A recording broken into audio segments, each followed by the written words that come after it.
Sustainable, efficient solutions. By working closely with clients, Lanco Group is able to meet the complex infrastructure requirements for residential, commercial and industrial developments on time, on budget. Find out more at lancogroup.com.au. Lanco Group, your business partner for engineering solutions. You're listening to the State of Our Football Nation on FNR. A new season is upon us. Josh Parrish, have you recovered? It's not normal. I'm hearing it everywhere. I'm seeing the buzz. I'm feeling it. And we've got special guests who'll talk about it very, very shortly. And I've also decided we need to be a little bit more proactive. After what's happened with Antonio Conte at Spurs, I'm thinking we need to initiate a new program for all our presenters on FNR. I'm thinking no chips, no ketchup, no sandwiches, and no fizzy drinks. How many walkouts will we have, do you think?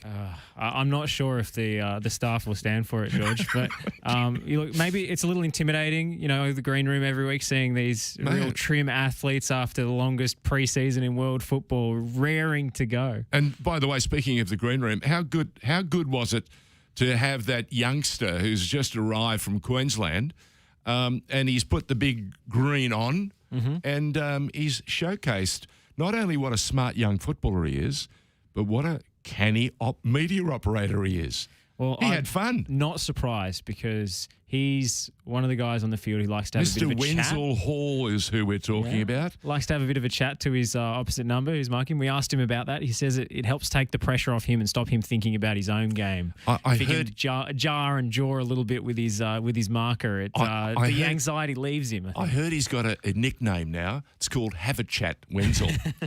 And, we're going to be talking to someone who knows the Western United boys pretty well, and everybody else at the club, because his mission statement is he's head of football operations. He's the GM. He knows what's going on, and we should make him very welcome. And the best part about this is we've got him on Zoom. So why don't you introduce young Mal? Mal Impiombato, welcome. Mate, looking good. Thanks, gentlemen. Thank you for having me. Well, can you believe it? All that pre-season, the 6-month pre-season that the A-League is renowned for, it's over. Longest pre-season in world sport, but we're delighted that we're only 2 days away from our opening game. So I spoke to Popper about 4 or 5 years ago, and he said the same thing then, and how long it was. And the pre-season's actually got longer because of the way we've changed our scheduling, and our new broadcasters have come on board, and it's a very, very exotic and exciting occasion, because tomorrow all the talk is out the window and we actually see players on the pitch. The referees have got their act together. We have a better sense of VAR, and we've even watched VAR spread around the world. And hasn't it been interesting watching, especially from your perspective, because you were part of Football Australia, or Football FFA as it was in those days. You've been part of a World Cup with Australian teams, so you have a unique perspective, Mal. And here you are now at Western United. What have you made of all the tinkering and all this new technology that we need to embrace, because we can't be stuck in 50 years ago or 20 years ago or 10 years ago. The world moves on, and believe it or not, we'll get through COVID with a little bit more support. And we need to be smart. We can't rush back. And I hate this word normal. We're not going to see normal for a long time, but we can be smart and get around and do things. And I bet you're doing that, and that's been front and centre for you over the last few months as you get ready.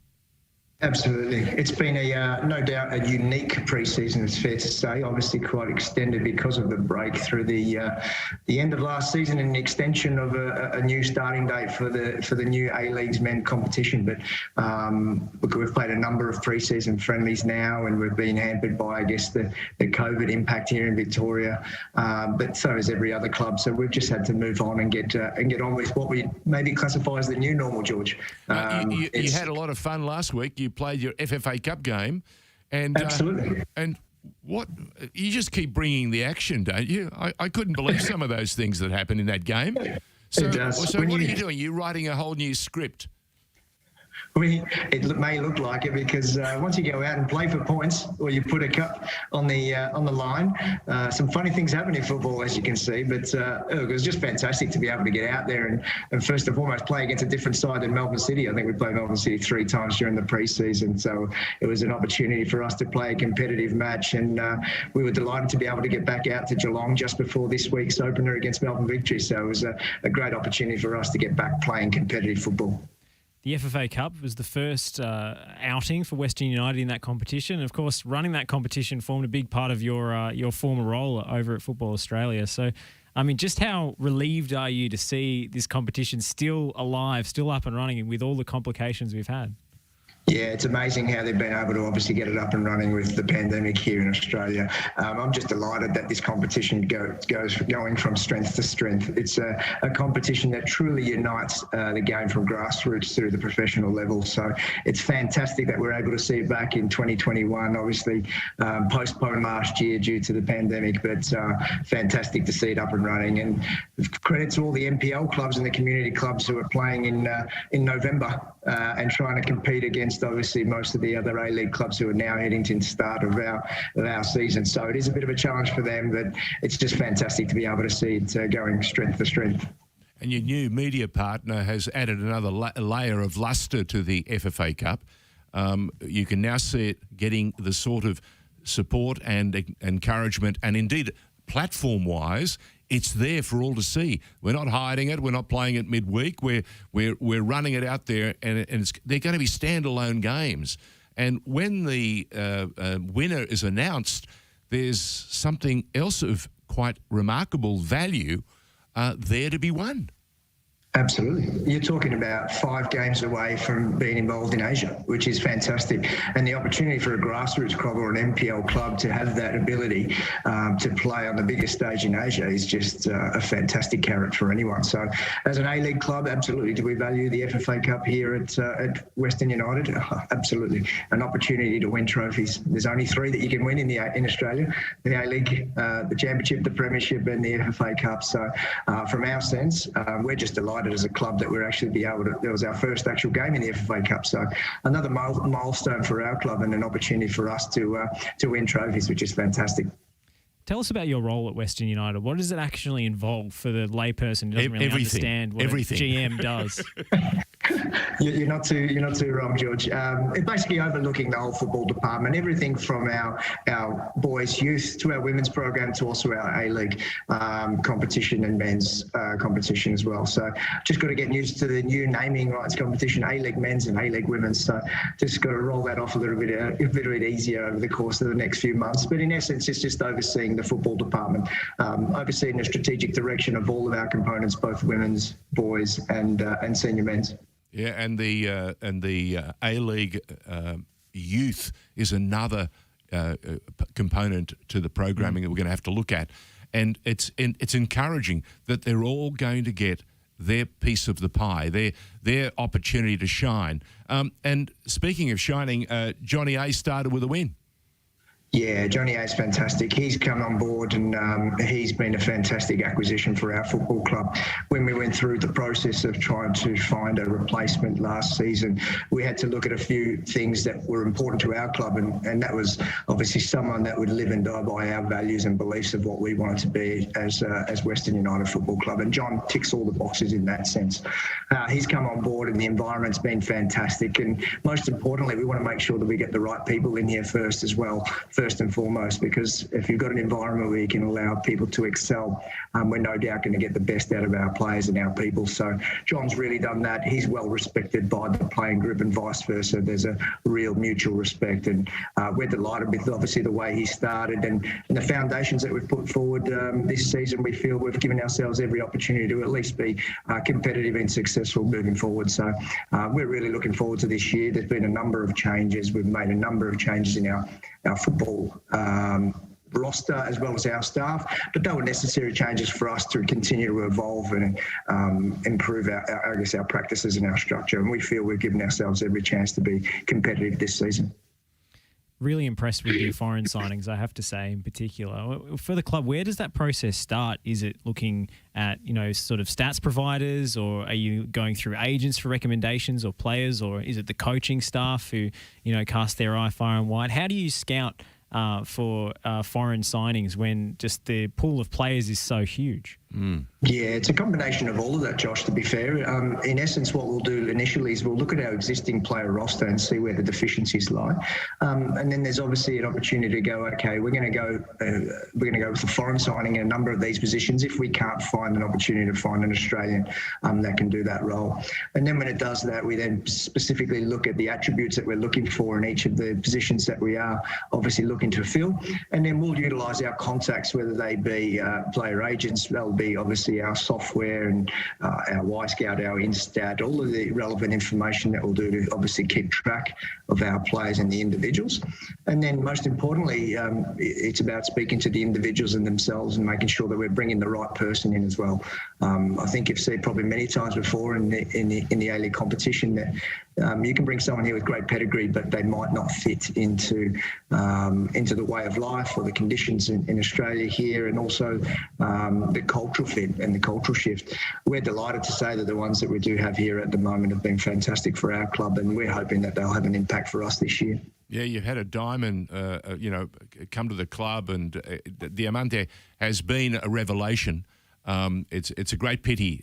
We've already heard it from football fans across Australia. Why wasn't he allowed to come as a marquee player half a dozen years earlier? Well, victories, losses, Western United's gain. I was just going to say, better late than never. And you talked about something very special then. You talked about quality of person. And he's proven that what he does off the pitch as well as what he does on the pitch is equally impressive. He is a character. He is quite a character and a well-rounded individual, and offers an awful lot, doesn't he? He does. Not only does he provide, obviously, his abilities on the field, it's what he does off the field, which is really important for us, especially as a new club and an evolving club. You need someone of Dia's character, personality, to be driving, obviously, the club and our values. Most importantly, he lives and dies by what this club is about, and he leads by example, both of what he does on the field and off the field. He's 38 years of age, but you'll see him here at training every single day. There's a day off, he'll still be here. He'll come out here and make sure he's looking after himself. I think that's been his life. Not sure what he'll do after that. I'm not sure he'll ever want to finish, because football's been his life since day one, and you'll still see him at 38 years of age, the passion and desire to still love the game the way he does. It's fantastic to see our younger boys hopefully be able to see that and see what it takes to become the elite player that obviously Dia has become over the course of his 20 plus years in professional football. So we're delighted to have someone like him on board, but he adds so much more than just what he adds on the field. It's everything else that he adds off that's important for our club. And the example he sets, as you touched on, to the Wenzel Halls and all the others who thought they were training properly and putting in. Can you imagine watching this slightly older gentleman running around with such passion? He hates to lose, doesn't he? He hates to lose the ball, let alone lose the game. He's a winner. He's got that. If he goes out to training, he'll have the same passion and intensity to win games at training.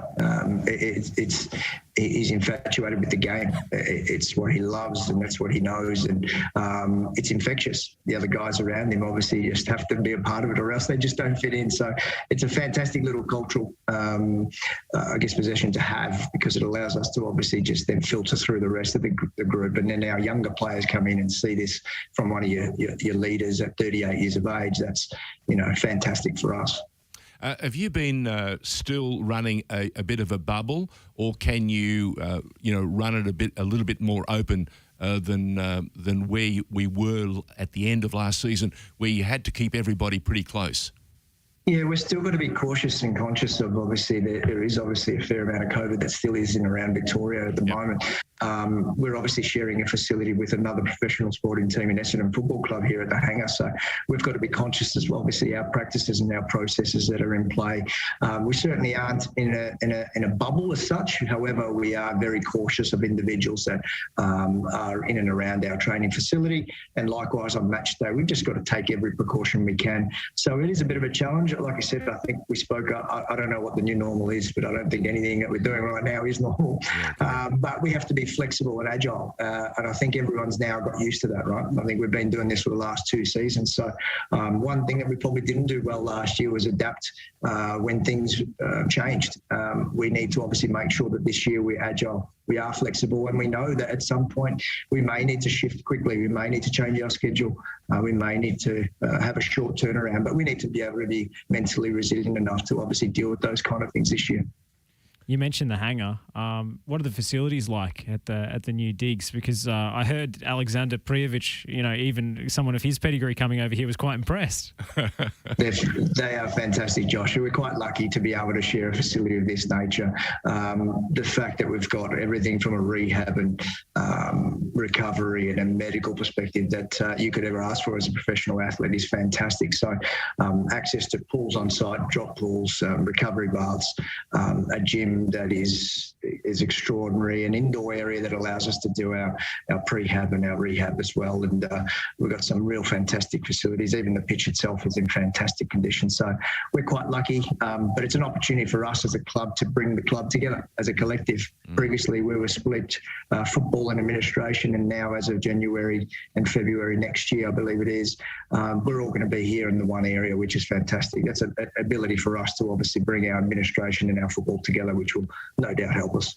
Mel, that segues beautifully to what happens next. Everyone's been talking about the opportunity of Western United to have its own stadium. Now, it's been delayed. There have been some setbacks, and I believe Chris Pelivanis was going to join us today, but he's been caught out doing something else that he needed to get out of the way. I believe we can get Chris next week to give us the absolute latest on what's happening at the stadium, and you've got some big news.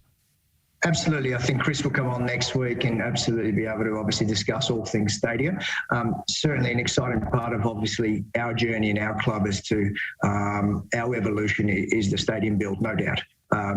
Obviously a number of questions around that, and Chris obviously is going to be able to obviously fill in everyone around how that progression is going. Look, there has obviously been natural delays due to a pandemic. At the end of the day, we have been in a global pandemic for the last 2 years, so it has obviously certainly impacted on obviously that progression, but we're certainly excited about the journey, and the stadium build is something that is forefront of what our football club is going to be like in a few years' time, and we're certainly excited with what is available for us and our boys and our talented girls over the course of the next 2-3 years, what they've got to look forward to. We want to be a destination club for everyone in the West, and when you have something of that nature come on board, that's certainly going to be something that's going to attract people to Western United Football Club. One of my old colleagues, Les Street, we worked together in the days of the FFA Cup when it first launched with a series of programs called Fields to Dream. And it was an exciting opportunity for us to talk about grounds and stadia and this, that and the other. And he's dying to see not only what the plans are, but where it's actually going to be. He is not just a nitpicker, he is fastidious to the nth degree. And he wants to know the GPS setting and all of that sort of stuff, because he just loves the idea. He thinks it's a game changer. You get this right, and it'll put you in a unique position like no other club in Australia. And that's pretty special. Absolutely. I think, like you said, I think you've hit the nail on the head, George. I think no other professional sporting club in Australia has been able to do this thus far. So in the event that we're able to obviously do this over the course of the next few years, it will be a game changer, not only for us, but I think for the league itself and the rest of the clubs. We may set the benchmark moving forward of what it should look like for the game and for professional sport in Australia. So we're certainly excited. It's obviously we're an ambitious club. We're a club that we did come in and we did say we wanted to rock the boat a little, and we certainly will, and we certainly have. Obviously, over the course of the last 2 seasons, we've put together a a men's team. We've put together a youth side now with 2 youth teams participating in the National Premier League's competition. We've built a connection with the Calder Women's, which will lead us into our A-League Women's competition in 2022, which is fantastic. And that's all in just 2 years' time, right? So we're really looking forward to obviously what the future lies ahead for this football club. 2 years, obviously, in the mix, and we feel we're obviously done a number of things, but there's still so much more to achieve, and we're ambitious, we're bullish, absolutely. We want to make sure that we're not here to make up the numbers. We want to obviously play a significant part for our community and the people that we do represent within that community. So in terms of the complications involved behind the scenes of the stadium build, I know there are some things you can't talk about, but just how complicated is it working with government for approvals and so forth, and also with certain projects that will require government funding? Obviously, the stadium itself is privately supported, but things like the infrastructure around it and public transport to sort of underserved areas in the West might be an issue. Yeah, no doubt. I think Chris will obviously be able to touch on all of those facets in the next discussion next week. But certainly you mentioned a number of those things, which is not just the football stadium that we are building. It's a precinct. So there's a number of things that need to obviously be adhered to. So I think Chris can add probably a little bit more to that, and he's probably got a bit more knowledge on that sense from that end. But from a football sense, we're absolutely delighted to be able to see what is being touted as a stadium and a training facility, which is second to none, which is fantastic. Talk to me about Saturday. You're up against it. You got a brand new outfit, basically up against a brand new team. Well, I should call it's one of the old teams that is brand new. Popper is the new coach at Victory. It's certainly been a bit He's got of a about revolution. 55 new players. They're all under the salary cap. I don't know how they've done it, but no, it's an exciting time because Victory didn't enjoy the last couple of years, and they are notorious winners. They are notorious serial winners. They want to be seen as the biggest club in the country, and they're going to be having to travel to Geelong to take you guys on Saturday. What time is the game? 7:45 on Saturday night, so we're looking forward to it, that's for sure. So I'm not too sure if they are, but we certainly are. But we know that, look, Melbourne Victory is a fantastic club with rich history, absolutely. But they've made a number of changes over the course of the season as well. They'll be certainly looking to improve on what they did last season. And likewise, from our end, we had a poor finish. We're not going to steer away from that. We had a poor finish to our season, and we're looking to make amends and start the season off obviously very well as well. So Saturday night, it's just, I think you walk around the club now and there's a sense of relief and excitement because we're playing for a competitive match for 3 points, which we haven't done in a very long time. So we've got a number of new faces ourselves, but the excitement amongst the group is fantastic, and we're really just looking forward to it. We hope that obviously people can get out there. We've got a fantastic initiative of kids under 12 free, so hopefully encourage a number of our individuals to bring their families, obviously get out to a game. We haven't done that again in 1 or 2 years' time. We haven't been able to go to live football. So now is that time to actually get back and enjoy live sport again. And hopefully Saturday's that opportunity with the Melbourne Derby. Now, I noticed that Melbourne has just waved off more restrictions, saying to all Victorians that things are getting closer and closer to as they should be. Does that mean, though, we still need people double vaxxed to turn up to the football? Yeah, I think there's obviously recent changes that have been announced literally as early as today, and I think from midnight tonight there's a number of other changes. So I guess from our end we've obviously got to see how that evolves and what that means for Saturday.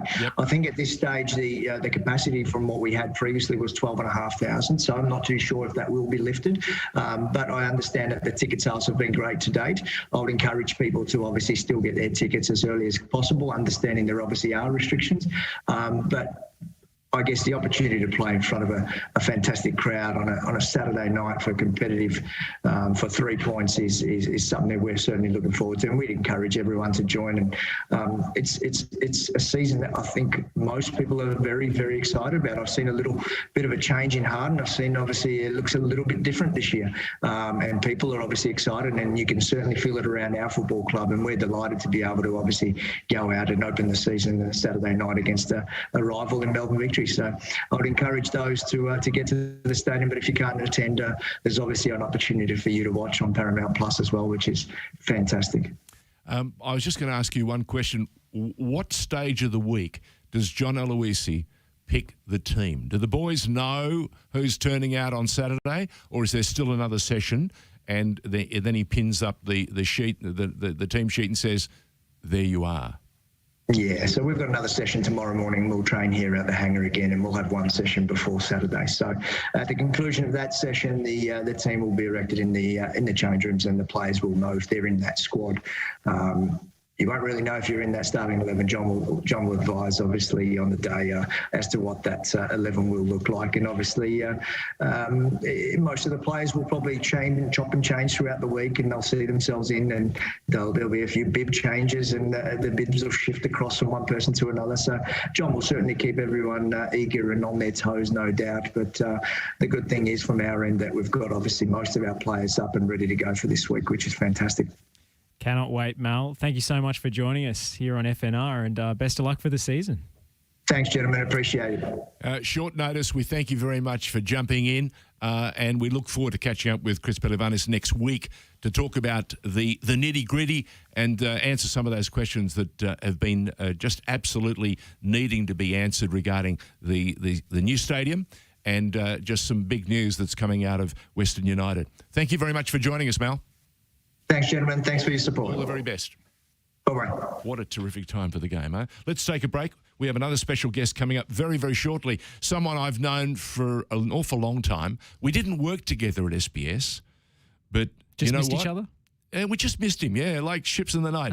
His name is Mike Tomalaris. I know him as one of the great faces on SBS and the man who helped to shape the way we loved and fell in love with the Tour de France, the great cycle race that the whole world now looks forward to each and every year, even during a COVID. So there you go. We'll be talking to Mike Tomalaris right after this word on FNR, State of Our Football Nation. Josh Parrish, George Danikian. Are you looking to change your destiny in life? Be your own boss? Start your own business? If you are, you need people who understand your needs and are committed to helping you make it happen. At DKP & Co Chartered Accountants, we are more than just accountants. We are business advisors, taxation consultants, and strategists that specialise in setting up businesses. We understand the client and give them the very best customised advice and strategies to achieve their goals. Visit our website, dkpco.com.au, or give us a call today on 03 9023 9370. Fast, proactive, personal. That's DKP & Co Chartered Accountants. Since 1998, Lanco Group has been providing superior civil engineering solutions and advice to developers, local government and service authorities across Australia. Lanco Group is known for delivering sustainable, efficient solutions. By working closely with clients, Lanco Group is able to meet the complex infrastructure requirements for residential, commercial and industrial developments on time, on budget. Find out more at lancogroup.com.au. Lanco Group, your business partner for engineering solutions. Maloney takes, and it's in! It's Ben Watson! It's Ben Watson for Wigan Athletic! They've surely won the FA Cup! For Dave Whelan, for Roberto Martinez! You just cannot write scripts like this!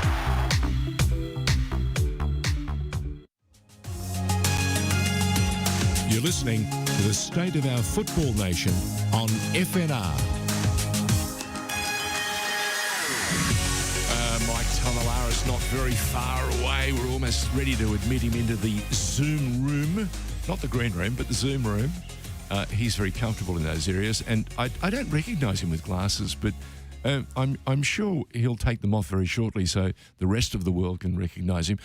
We're just going to catch up with a couple of things that are happening because tomorrow, very big game. It's the first game of the brand new season, and it's the A-League champions, the winners of the double, Melbourne City, taking on Brisbane Roar at Amy Park, and PK.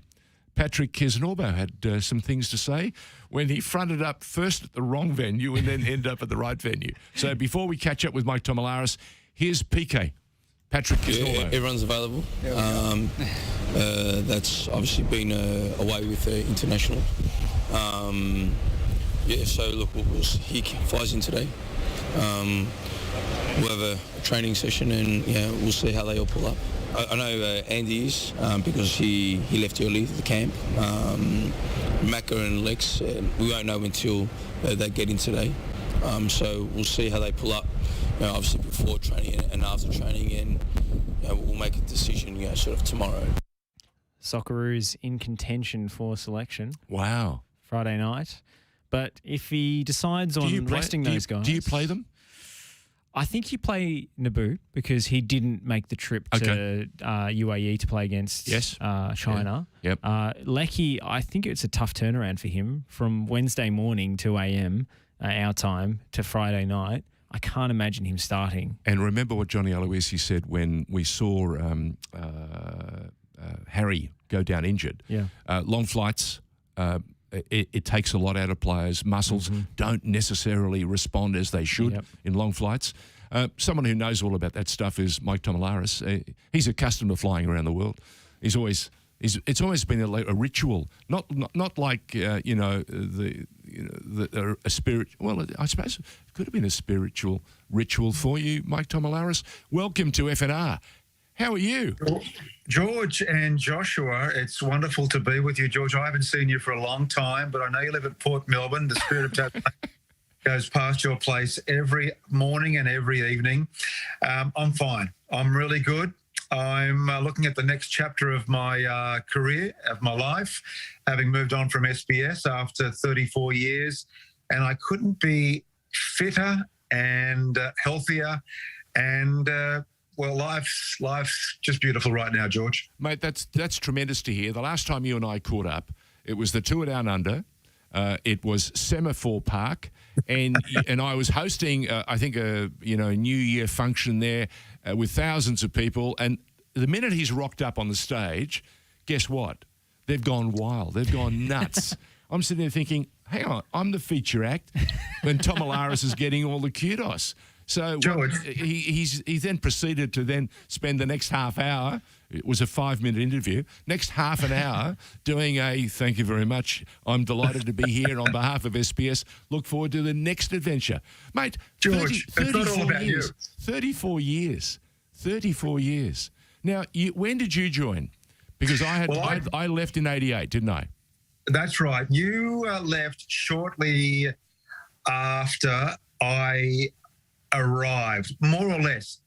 That's incorrect. I did my first job at SBS in 1987 when I was working for World Soccer back then. And back then, George, I was just basically writing scripts for the matches that were coming in off the satellite. Juventus from Serie A, the EPL, Manchester United, Chelsea, what have you, and from France, PSG and Rennes and Monaco and all those sort of teams, and also from Spain, Barcelona and Real Madrid. And back then the Australian audiences were quite intelligent when it came to world football, but they weren't getting a lot of the material outside of the English First Division. They weren't getting a lot of their football material from other parts of the continental Europe. So I was very proud to be associated with Les Murray, who took me on board as a scriptwriter back then, just writing scripts and voicing them for World Soccer. And one thing led to another. I left shortly after to work in newspapers and did a bit of radio, but I came back in 1989. So we didn't really cross paths, George, because you were working Monday to Friday being a superstar presenting the World News. I came in on Saturdays and Sundays to work on World Soccer. So our paths didn't really cross until later on. But you did catch up with a friend of mine, a young guy called Tim Jardine, who started very similarly a journey very similar to yours. I brought him in just to watch some of the games we were covering in those days, single camera coverages, which was awkward if you missed the only goal of the game, which we promptly did in the game against, I think it was Prague playing Sydney Olympic, and the only time the camera stopped was to change a battery, and they scored a goal during that battery change. Things have changed, Mike, not only in the way we distribute and showcase the game, but the way television is done. You remind me of a very different time in broadcasting when we had to engineer. We actually called. Now, this is the best part. We used to call games off the TV screen. It was live to tape. The Vision had just arrived from Argentina. All we had was a lineup, and we were supposed to call the games coming out of South America. Now, people are doing that again, but they're doing it for different reasons. They're calling off the monitor, but they're doing it because of COVID or because they can't afford to fly there. So it's interesting. It was almost gone back to the future. That's exactly right. I can remember it was 1993, Australia versus Argentina, or Argentina versus Australia. You might remember Les Murray and Johnny Warren were on location in Buenos Aires. We were 1-1 after the first leg in Sydney. Yep. It was the year of Maradona's comeback. And Les and Johnny were on the field back then hosting Andy Pascalidis, who was the main commentator for SBS back then. Where was he? He was sitting in an audio booth in Sydney at SBS, calling the match off a TV monitor, which was no bigger than perhaps your desk right now. It was very, very small. But you're right, things were different back then, and they're perhaps pretty much the same 30 years on. But TV has changed in my field, George, and that is covering the big events in cycling, like the Tour de France. I can remember when I first covered the Tour de France in the early 1990s, our audience numbers were so small, literally next to nobody was watching. And if there were people watching, the daily highlights programs that were being presented to our audiences, our numbers were so small we could literally just record the daily highlights on VHS and post them out to the number of people that were watching back then. Now, you're being cruel, but you're very true, very much on the money. And I'll scare you even more. I remember doing a highlight package for the Tour de France in 1982. Wow. It was one of the unique occurrences. The late... Laurent Fignon? No. One of the head honchos at SBS, who's no longer with us, he said to me, I hear you like to do some sport. Why don't you do a coverage of this? And again, it was a case of the packaging and putting it to air. Yes. And you were there during not only the real beautiful genesis of the Tour de France, but you and that fabulous voice, Phil, Phil Liggett. Yeah, Phil Liggett. What an absolute gentleman, and you can tell us what you know of Phil, but what a star and what a team you guys put together, and what a magnificent discovery that you offered a brand new audience that was coming to terms with a Europe and an event that they'd never quite got their head around, and then the coverage just exploded and just got better and better. And they were pushing the envelope. We thought that the Channel 9 team doing the cricket was the most innovative crew, and they were putting cameras in stumps. Well, you can tell us a few stories about where they didn't put a camera. They put cameras in everything. Motorcycles, motorcycle helmets. You saw a magnificent evolution that gave us a way to view a world-class event, the Tour de France, in a manner that no one imagined was possible. George, there are three people in the world of broadcasting that are my mentors. You're one of them, and I say that genuinely because I've become a newsreader in my time, as well as being a sports journalist and presenter, and you're the man who gave me inspiration. The other two, Martin Tyler, as a commentator, and you're right, Phil Liggett. When it comes to golden tonsils, he's up there with the best. His command of the English language and his description of sport, not just cycling, but he also does the Olympics, summer and winter, is second to none. You're right, George. I was there from the start, back in 1991 when SBS first had the rights to the Tour de France, and that was a time when I was covering football. I was an NSL commentator back in the 90s. I did commentate Socceroos. back then, just like you did, because we had to be multi-skilled at a very early part of our careers. But back then, I was basically logging each of the daily highlights programs of the Tour de France that were coming in, and they were presented to SBS virtually next to nothing. They were given to us by the French organisers on a platter. We've got this event. It's called the Tour de France. It's not a game of football. It's not over in 90 minutes. It runs for 3 weeks. Really? 3 weeks? Yes, but you can have a half-hour program each and every night. So SBS took it on. It was content. It was valuable content. And even though very few people were watching, it evolved. It snowballed to what it is today. Back then, a lot of Australians would not have known what the Tour de France was. And even if you don't follow cycling, and even if you don't have a small interest in world sport, when you mention the Tour de France, you know it's a bike race. And if you don't realise it's a bike race, you know that it's something spectacular when it comes to television coverage and broadcasting. People watch it for many different reasons, George and Josh. They watch it for the sport and the pushing of pedals first and foremost. But there is the scenery, there is the architecture, there is the history. And with Gabriel Garte, there is the cuisine that we implemented as well. So it has many different layers. It's not just a sporting event. It is so much more. And you're absolutely right. And there's another layer that you haven't touched on, and that's the grand drama of the actual race. And in your time, we've had some Australians who could actually compete. And indeed, we had a winner, did we not? I remember George, when I first started, it was Phil Anderson, and we thought he was the greatest Australian cyclist on the planet. And you found out that there were quite a few more, and we've got some even more exciting talent because of what you guys have done in those early years. We've I suppose, sparked an interest in the next crop. I think I live in Melbourne, right, and I watch the cyclists in all their gear. They may as well be cycling in the Tour de France, and they do it every day, mate. They don't wait for the 3 weeks. They cycle every day, and you see peloton after peloton. We have the Hell Ride down here in St Kilda, in Port Melbourne, and that's a dangerous event.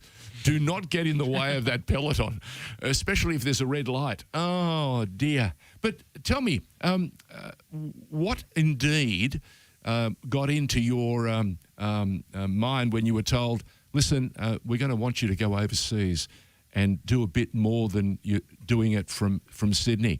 What was that like when you actually landed in France with Phil and the others, and you actually could tell a different story? You could wander on those, how many kilometres? 3,000 kilometres? 3,500. Wow. Well, look, Josh, I'm not exactly sure how old you are, but back in the 1990s, as I said before, I did commentate I commentated on Socceroos matches and NSL games, probably up to 300 before the likes of Michael Cockerell, Simon Hill, etc. I was doing a lot of NSL matches with Andy Pascalides on SBS, and as a result, I was fortunate enough to go to the World Cup as a reporter in the United States in 1994, which I believe to this day it still holds the record as the most a World Cup with the most spectators in the history of the World Cup. Why? And even though you might think, well, United States is not a soccer football nation. It is a nation of basketball, gridiron, and baseball. But they had stadiums that were filled by first and second generation Americans who were of South American, Central American, and European background. So those stadiums, which had a capacity of up to 100,000, were filled to capacity, all of them, and that's why it holds a record as being the most watched World Cup. I went to the World Cup in 1998 also, but it was in 1996 when I was in England covering the European Football Championships, Euro 96. I was based up north covering the games as a reporter in Liverpool, Manchester, Newcastle, Birmingham, and for me, I had to pinch myself. Here I am in England, the mecca of world football, as it was for Australians, having watched the coverage back home. It was just an achievement for me just to be at Anfield or Old Trafford, watching the greats of European football. Not bad for a scriptwriter. exactly right. But as the games were petering out and we got to the quarterfinals and semi-finals, the boss at the time, Dominic Gallardi, said, look, there's an event that we are covering, and we have covered over the last 5 years, as you know. It's called the Tour de France. It starts in the Netherlands in a town called Den Bosch, which is not too far from Eindhoven. And I was having a ball in England, but the boss said, we want you to go over there. For the first time, we want you to top and tail the highlights program.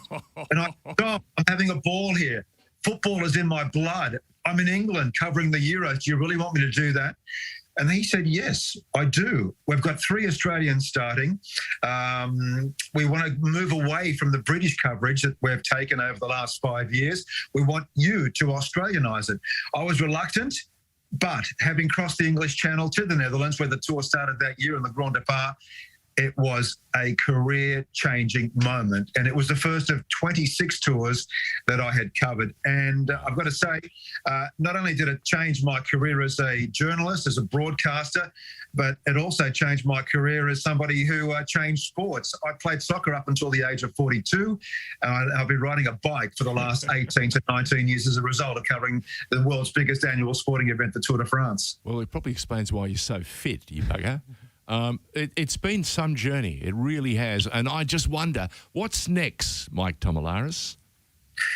Well, look, I still have an interest in football. I still have an interest in broadcast media.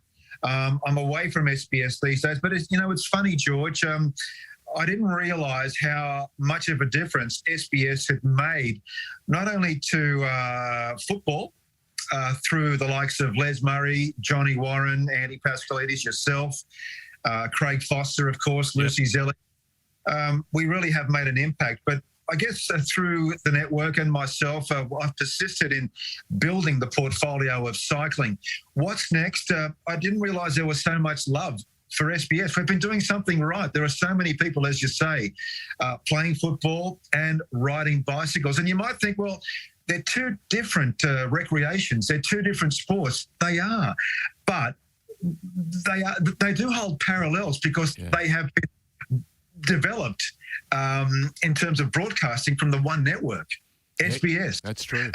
And in my experience and my travels, there are people who perhaps have become middle-aged. They might have been playing soccer and football in their early years, but they now ride bikes because there's no real impact. They don't hobble into work on a Monday morning after being hit to death by an opposing player.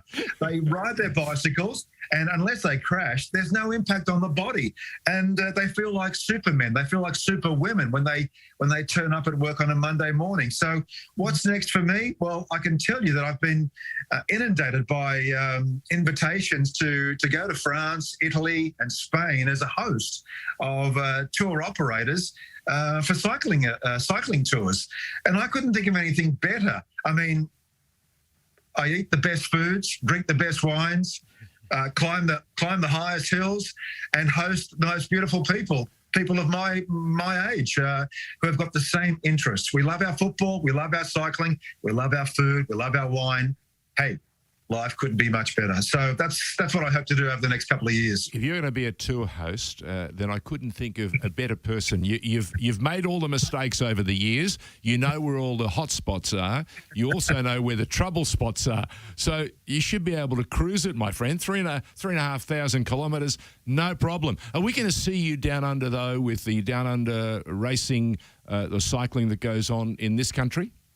Yeah, look, very few people know that Wollongong in New South Wales will host the World Cup of Cycling in September of next year, and that is the Road Cycling World Championships. The likes of Peter Sagan and all the riders that you see at the Tour de France, Julian Alaphilippe, and all the big names of the Tour de France will be coming to Wollongong, but they'll be representing their nations, not necessarily, well, they won't be representing their trade teams, they'll be representing their countries. Wow. So Wollongong, just 1 hour south of Sydney. It's a beautiful city, George, as you know, beaches on one side, the Pacific Ocean, Tasman Sea on one side, and on the other side, you've got hinterland and an escarpment. The viewing pictures will be magnificent. The Tour Down Under won't take place in 2022 in South Australia because of COVID. The riders didn't want to isolate for 14 days, so that'll be held back until 2023. And if you haven't been to the Tour Down Under, well, go. If you can't afford to go to the Tour de France or the Giro d'Italia or the Vuelta a España, the Tour Down Under, as you know, George, is just like being in Europe, but you're in Australia in January. And it's free if you rock up and just follow the riders. And the atmosphere is the most wonderful thing. The peloton arrives and you can. There's a huge buzz. It's an amazing thing if you haven't done it. Tell me something else that intrigues me. You've talked about how SBS has changed our culture in so many ways. Cycling, football, and also the arrival of coffee in this new form. It can be drunk in many different flavours now and in many different fashions. You were instrumental in spreading the well, if it wasn't Les, if it wasn't John, it had to be Mike Tomalaris. I don't know what you mean. I mean, the only coffee that I drink the good ones from the finest cafes around Sydney, Melbourne. I've got an espresso machine here at home. I don't think that really counts. Look, you know what? Les Murray, God bless him, wherever he is, and I'm sure he's up there. He loved his espresso coffee. He loved smoking and sucking on a durry. And singing. And he loved and singing. And singing, yeah. Do you know, I'll tell you something about Les. You might know this, George, but back in the late 60s and early 70s, when he was a singer, the name of his band, and he was very well educated when it came to the music scene and the history of popular music. The name of his band, and he did the gigs in a lot of clubs and pubs in New South Wales. The name of his band was the Rubber Band. Did you know that? I do. I'll tell you why, because I remember seeing him at the Hakoa Club when Frank Lowy was the president of the club. So it goes way back, way back. Can I voice or make a suggestion to you both? Yeah. I've been long thinking about the name change for the FFA Cup and what are we going to call it? And the Australia Cup obviously is logical. Yep. But wouldn't it be nice if we could pay tribute to the great man and name it in his honour and call it the Les Murray Cup? It works for me. It works for me too. I like FFA because it's got that FA, Football Association from England. But look, we shouldn't really tie ourselves to the UK anymore. We can stand up for ourselves, can't we? Look, absolutely. Les Murray, is there a Johnny Warren Cup? There was a Johnny Warren Cup, wasn't there, once upon a time? I think there's a Johnny Warren medal. There's a Johnny Warren medal, Player of the season. Yes, okay. Yeah. What about a George Danekian Cup? No. It's too truncated. It's too long, buddy. That'll have to be the FNR five-a-side. Can you imagine the five-a-side? Yeah, actually. By the way, we took an oath, I made a proposal at the beginning of our program today. You might have missed it. With Antonio Conte coming to Spurs and me being a huge Spurs man, I thought we might start disciplining our team here at FNR and making sure there's no fizzy drinks, no ketchup, no sandwiches.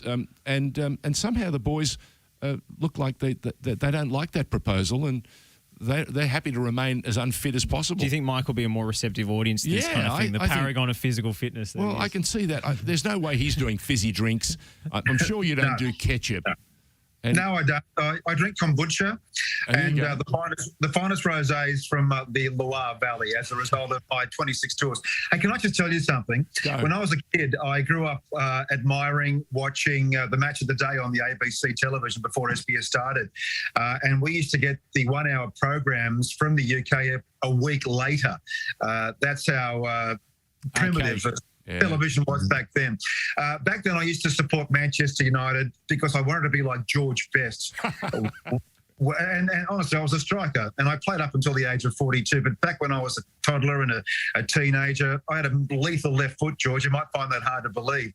But look, as Manchester United became a little bit, I couldn't relate to them anymore with their multi-million-dollar budgets and their multi-million-dollar players. I sort of lost interest with Manchester United. I know it's not the done thing to do, but my team these days, and I'll tell you why, is Brentford.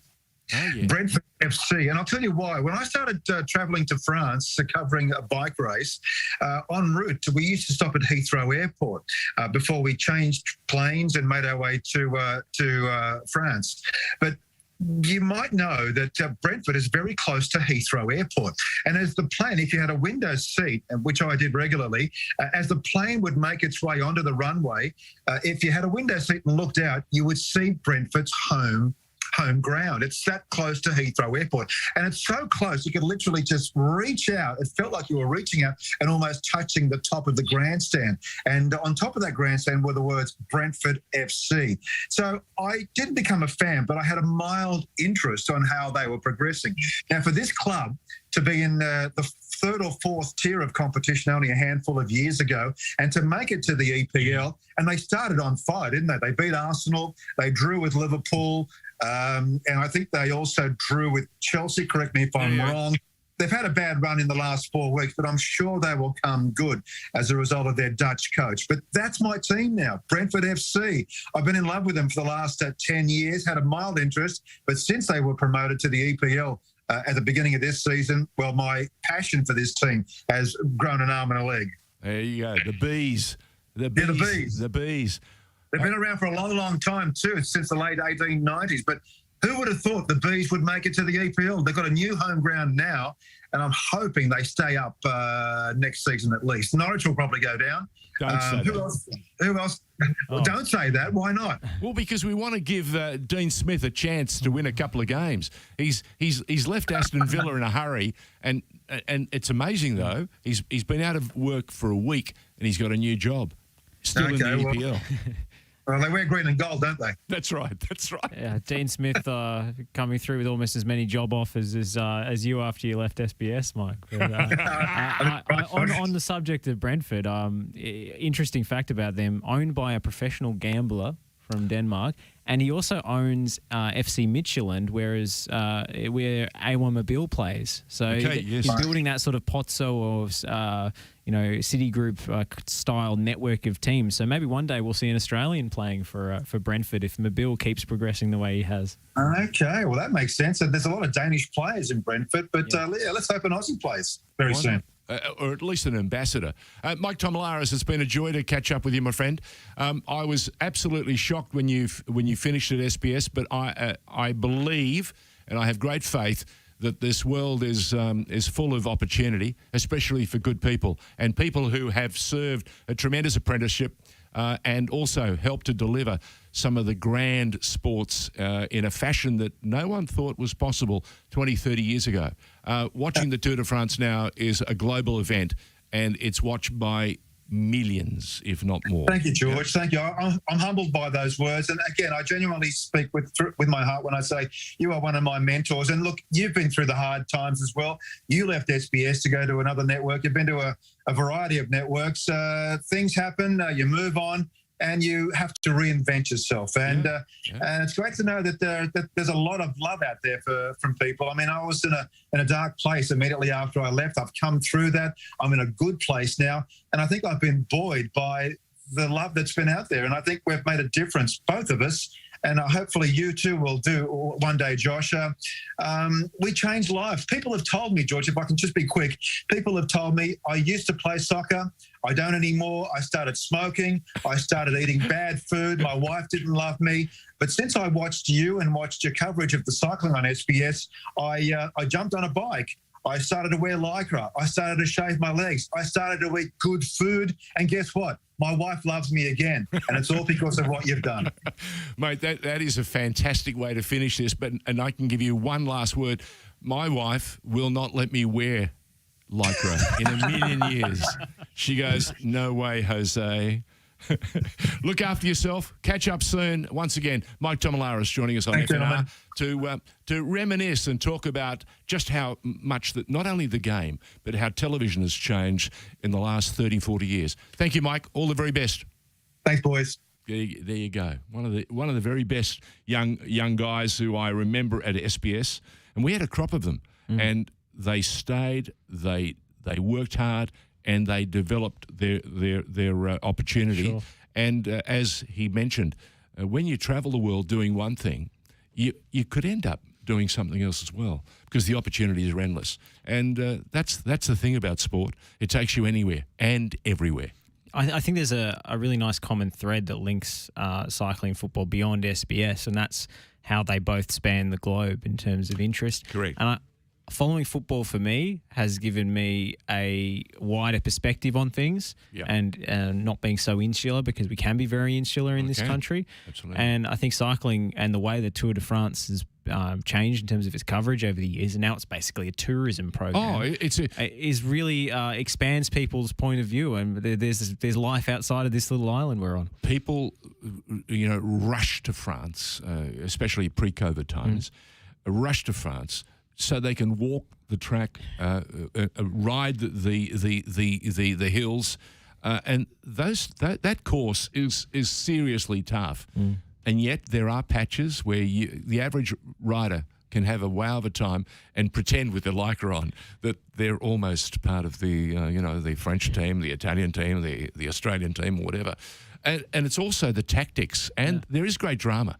And the yellow jersey, or the pink jersey, or the green one. If you're a sprinter, it's the green one, And we've had a few sprinters and we've got a couple of young ones now who are on the cusp of, again, going to the Tour de France and being contenders to not just participate, but to play the game. And speaking about the coverage, I think other sports are starting to adopt a similarly sort of cinematic approach to what they're doing. We've seen in La Liga and also in the NBA basketball in America, they're using these 8K cameras with different sort of filmic lens. And drones. And obviously you still need the higher speed for the wide shot, of course, which is to show all the action, but the sidelines, the throw-ins, the cutaways. And you don't have to have huge harnesses now. You can have a drone. Yeah, exactly. Play a particular role. It stays there. You don't have to worry about that. You can manoeuvre it. And it's changing not only the way we see the game, but the way we sell the game. Yeah, and that's also in terms of still photography and stuff with Instagram, Phenomenal. such a huge platform now. I mean, some of the A-League clubs are getting really smart about the way they photograph games. I think Melbourne City is a great example in that. And the picturesque, Friday night FFA Cup fixture with the city in the backdrop at Lakeside. There were some wonderful photos. South Melbourne ground, Lakeside. There is no better ground in an evening where the weather is magnificent. You look across, you have the lights, the game in front of you, and the most picturesque cityscape. It's just magical. I'm sure the likes of Central Coast Stadium in Gosford and Wollongong have a lovely backdrop as well. You sound like a disciple of Ray Gatt. Ray, if you're listening, we'll give you the Gosford. It is pretty, but in a metropolis the size of Melbourne, there is no grander occasion than to sit in the grandstand at Lakeside and watch a game.